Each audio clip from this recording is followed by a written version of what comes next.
పూరా local. Welcome to పూరా local. BRS అధినేత మాజీ సీఎం కేసీఆర్ స్వల్ప అనారోగ్యంతో ఆసుపత్రిలో చేరిన విషయం తెలిసిందే. తాజాగా ఆయన ఆరోగ్య పరిస్థితిపై ఎమ్మెల్సీ కవిత ఆరా తీశారు.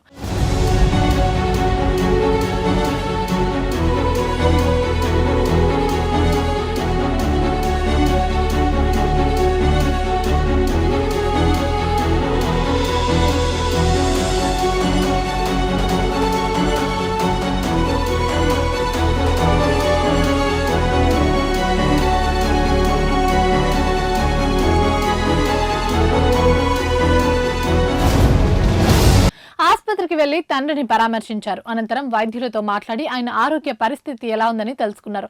ఇదిలా ఉంటే నిన్న రాత్రి వైద్యులు కేసీఆర్ హెల్త్ బులెటిన్ విడుదల చేశారు. కేసీఆర్ నీరసంగా ఉండడంతో ఆసుపత్రిలో చేరారని తెలిపారు. ఆయన శరీరంలో బ్లడ్ షుగర్ అధికంగా, సోడియం మోతాదు తక్కువగా ఉన్నట్లు ప్రాథమిక పరీక్షల్లో వెల్లడైంది. ప్రస్తుతం ఆయన ఆరోగ్య పరిస్థితి నిలకడగానే ఉందని వైద్యులు అంటున్నారు.